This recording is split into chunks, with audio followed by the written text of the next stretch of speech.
Greetings! Today's video was originally just going to be part of the second video I will be making sometime of the NEC Mobile Pro 900C handheld PC. But the subject of today's video is so special, I simply thought that it deserved a video of its own. Here you see three compact flash cards. You may be familiar with compact flash cards. They are a memory card format. You probably use them if you use very high-end digital cameras or older digital cameras. Here you see three of them. One of them is your usual compact flash card, but the other two are not. This is the usual compact flash card. You can see it's a mere 8 megabytes in size. This card came in the first digital camera we ever owned. Dad and I bought it for Mum for either her birthday or Christmas, I forget, way back in 2000 or 2001. This card works just fine still, 8 megabytes. Anyway, this is just your usual compact flash card, so it's not the subject of this video. But as for these other two compact flash cards, they are very special, and I'll tell you why. These compact flash cards are what are generally referred to as microdrives. Inside these cards is not a flash memory chip, but a fully functional mechanical hard drive. Isn't that cool? Yep, a complete mechanical hard drive's in this tiny package with spinning platters, moving heads, and the whole lot. They are called microdrives. Microdrive's actually a trademark. The, I guess, politically correct name to call them is 1-inch hard drives, but people generally refer to them as microdrives. In fact, this one's branded as such. The microdrive was invented by IBM in 1999, and the reason of their invention was to alleviate many drawbacks that compact flash cards based on flash memory had at the time. They had limited read and write cycles. Actually, I think it was just write cycles that are limited. They had a limit of only 100,000 write cycles that they were rated for before the drive would go bad and couldn't be written to anymore. Microdrives alleviated that. The use of magnetic platters have a technically infinite read-write cycle limit. And also, microdrives were faster than compact flash cards at the time. So, microdrives were very popular for people who owned digital cameras or other equipment that required a compact flash card, who wanted faster speed and a virtually unlimited read-write cycle limit. Although it's worth mentioning that because these are fully functional mechanical hard drives and not just a flash memory chip, these are thicker than your usual compact flash card. And it's actually a standardized size. Regular compact flash cards are known as Type I cards. Microdrives and other cards that are this thick are called Type II. Most digital cameras and other equipment, from what I can see, that makes a lot of use of compact flash cards, they are able to use Type II cards. So yes, microdrives, introduced in 1999 by IBM. They originally released them in two capacities, 170 megabytes and 340 megabytes. And at the time they were quite popular alternatives to flash memory-based compact flash cards. And it's worth noting that these are the smallest mechanical hard drives ever invented to be sold in the retail market. Toshiba, in the early 2000s, actually developed an even smaller mechanical hard drive. It was 0.85 inches in size. However, it was never offered on the retail market. It was only offered embedded into devices. And it was only used for a couple of years before Toshiba scrapped the idea. But these were offered on the retail market, and from what I can tell, I don't believe anybody makes them anymore. I believe all production of microdrives ceased in the late 2000s. The reason being, of course, that flash-based compact flash cards are now advanced enough to alleviate all their previous drawbacks. They now have a higher number of read and write cycles they can tolerate, and they're much faster. And of course, microdrives are only a niche market because, of course, being mechanical hard drives, they are subject to physical damage. You can't be very rough on them or else you'll cause the usual hard drive problems such as head crashes and such. And generally, from what I can find, microdrives as a whole just weren't that reliable.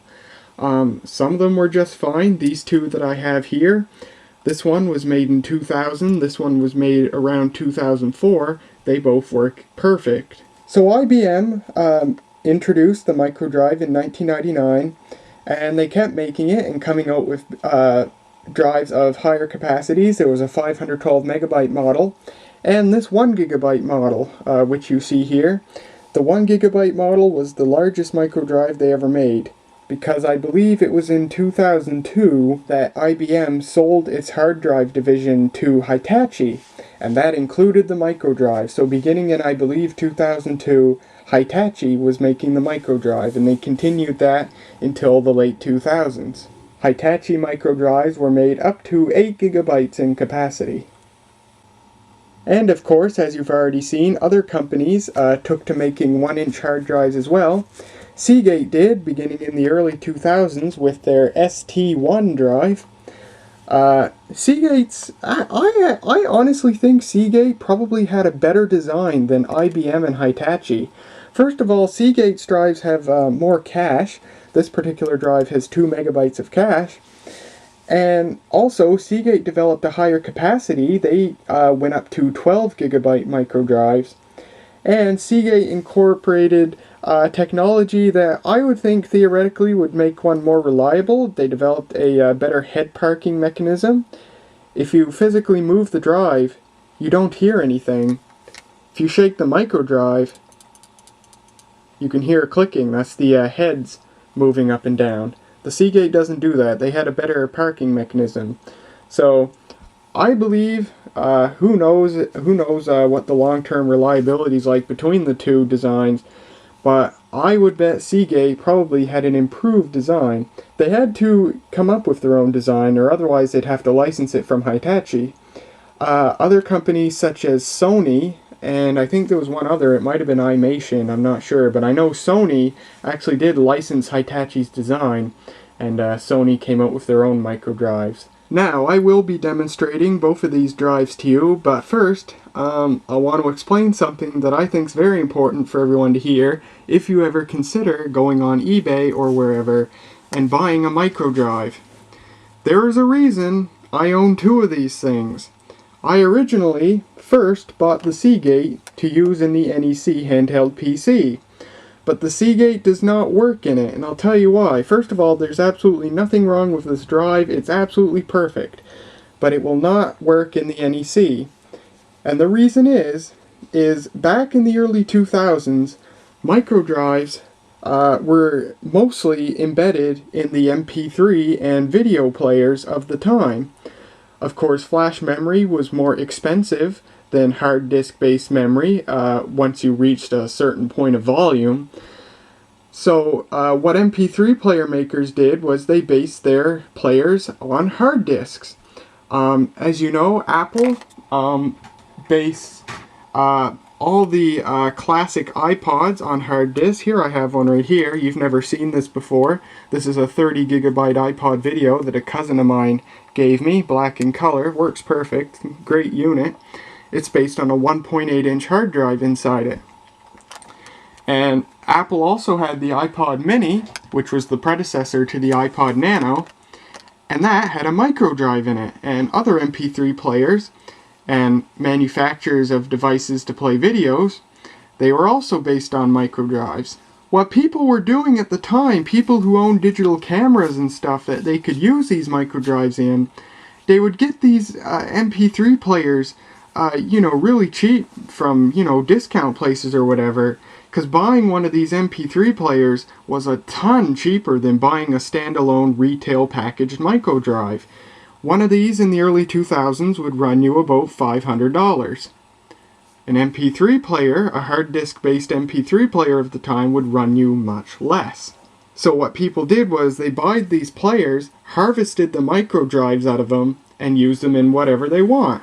They worked just fine. Hitachi and Seagate did not like that. It cut sales of retail packaged microdrives. They lost money on it. So yeah, what Hitachi came up with, they're like, hey, why don't we take the micro drives that we're going to put into, media players or any other OEM devices and put a special firmware on them that'll let them work in those devices but will not work in any other devices. And thus came the concept of the IDE-locked microdrive. Now, compact flash cards, all of them can operate in two modes. They can operate in compact flash mode, or they can operate in IDE mode. Compact flash cards, the reason they're so cool, they are basically tiny IDE hard drives. This is literally just an IDE interface. But when you put one of these into a compact flash slot, it switches into a special compact flash mode. But natively, these are just IDE hard drives, and that's why they're so popular for actual use as hard drives. In the vintage computer community, compact flash cards are very popular to be used as hard drives. What Hitachi came up with was to make microdrives that only worked in IDE mode, so they could be used only in OEM devices. If you bought one of those MP3 players, harvested the microdrive in it, and put it in your digital camera or your handheld PC, it wouldn't work. It wouldn't be recognized at all. So, as you can probably guess, this Seagate ST1 is an IDE-locked hard drive. I bought it on eBay for about $5. I knew about IDE-locked microdrives, and I asked the seller, because the seller they have like hundreds or thousands of these that they're selling on eBay for really, really cheap.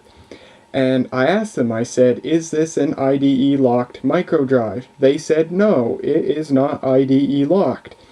Received it, stuck it in my handheld PC, IDE locked. So yes, be careful about that. If you want to get a microdrive, make sure that it's not IDE locked. Now that being said, IDE locked microdrives will work absolutely fine in a USB card reader or any card reader, and they'll work fine as IDE hard drives, obviously. So if you want one for one of those purposes, go ahead and get one of these. Really cheap, they're just fine. The reason they're so cheap is because the companies selling these on eBay are harvesting them out of iPod minis and other OEM devices. Now the reason you can tell if it's IDE locked, I saw it in the picture of course, but I listened to the seller, I trusted them, which I shouldn't have. It says for embedded application only. When a microdrive says that, it means it's IDE locked. Now, for the Seagate microdrives, an easy way to tell if they're IDE locked is just look at the label. This style of label is on the IDE locked drives. The retail drives that actually work in compact flash mode don't have this label. They have an orange and white label, and the name of the drive isn't actually ST1. The name of the drive is actually Seagate Photo Flash Drive or something like that. Anyway, here's a picture of what the retail packaged ones look like. So if you're buying a Seagate microdrive to use in a handheld PC or a camera, that's what you want to look for. As for the IBM ones, all IBM microdrives work in compact flash mode. IBM never made an IDE-locked microdrive. That started with Hitachi after they took over IBM's manufacturing. That being said, here's what an IDE-locked Hitachi microdrive looks like. And here's what a retail Hitachi microdrive looks like. So like I said before, if you want to buy one just to have as a cool conversation piece or to use in a card reader or as an IDE hard drive by use of an adapter, go ahead and get one of the IDE locked ones. They're really cheap. As a matter of fact, I plan on using this one. I plan on getting a USB compact flash reader and use this as a really cool mechanical hard drive based USB thumb drive. Just keep in mind, however, that this is a mechanical drive, and so it has all the reliability aspects of a mechanical drive. So anyway, after I bought this drive and realized it didn't work, I bought this drive, and it works just fine. And I've been using this with my handheld PC. It works great. I wanted a microdrive rather than a flash-based compact flash card, simply for the cool factor. I like mechanical drives. I like to use mechanical means of data storage whenever I can. And actually, both of these drives cost me less than what an equivalent compact flash card based on flash memory would have cost me, even one of those cheap Chinese ones. So there's what the back end of the IBM Microdrive looks like. The IBM drive came with this floppy disk, which has the Microdrive driver for Windows 95 and 98. Copyright 1999. I can tell you what's on this floppy disk. There's one file called microdrive.inf, and it's 983 bytes in size. Not a whole heck of a lot. At least they didn't use a CD-ROM. That'd be a huge waste. So, I will demonstrate both of these drives to you. These drives are exceptionally quiet when they're at work, so I'm going to employ the Olympus LS7. I should mention, microdrives operate in a very unique way. Because they're so small, they're able to spin up literally quite instantly. So whenever a microdrive is not active, it spins itself down automatically. As soon as it's done doing the read or write operations, it spins itself down. And once it has an action to perform again, it spins itself up, does it, and then spins itself back down. So the life of a microdrive is quite literally spinning up and down constantly. Microdrives spin between 32 and 3800 RPM. The IBM also came with this storage case, which just slides in like that, and you can see it's up at an angle, so it's easy to grab and take out. So, I'm going to plug these into the ThinkPad to demonstrate them. I'm going to plug them into USB, and here's how I'm going to do that. $1 on eBay a couple of years ago got me this CompactFlash to 2.5-inch IDE adapter. Like I said, all CompactFlash cards natively are just IDE hard drives. So as you can see, there's not even a chip on this board at all. It's just literally translating the wires into bigger pins so it fits. It's completely 100% compatible, so you just slide the drive in there, and there it is. Now it's a 2.5-inch hard drive. Then I have this, the converter board for my external 2.5-inch hard drive case, which converts it to USB. So then that just goes right in there, and you have a USB microdrive. Alright, I have the IBM microdrive hooked up. I have the Olympus LS7 recording. I have to have because these are very quiet, I have to have the microphone sensitivity up really, really high. As you can see, just my talking is clipping the microphones. So I'm not going to be speaking during this demonstration. I'll just plug it in and run some operations so you'll be able to hear it at work.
Alright, and now here is the Seagate drive.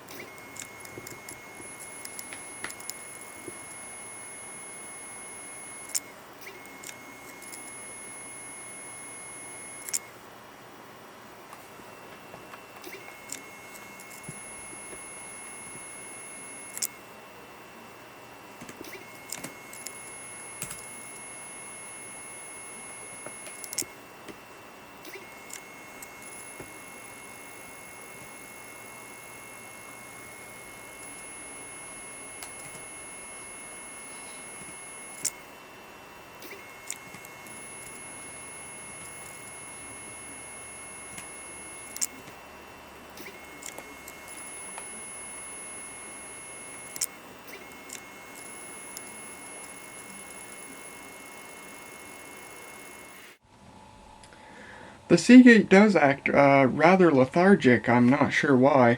When you copy a file to it, it looks like it's copying really fast, and maybe it is, but then there's like a 1 minute wait after it's 100% completed before the box actually closes.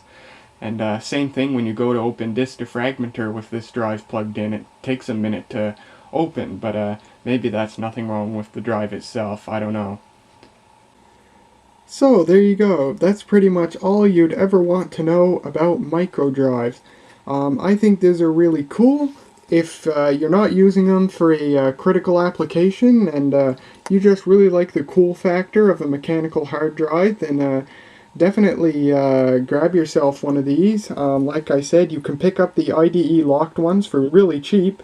The guy that I bought this one from, or not guy, the company rather, they're still selling them. They have a whole crap ton of them. You can buy the Seagate ones or the Hitachi ones for about $5 each. And that includes shipping, so really, really cheap. Otherwise, if you have a digital camera or a handheld PC or a pocket PC or something that can take a Type II compact flash card, then it's not too terribly hard to get an IBM one or a Hitachi or Seagate one that's not IDE locked. A non-IDE locked one on eBay will run you, well, I got this for about $10. That's pretty much the absolute cheapest that you'll find one. I got really, really lucky because normally they go for, oh, $30, $40, $50 each. Yeah. There you go. So I hope you guys enjoyed this video, and I'll see you guys next time.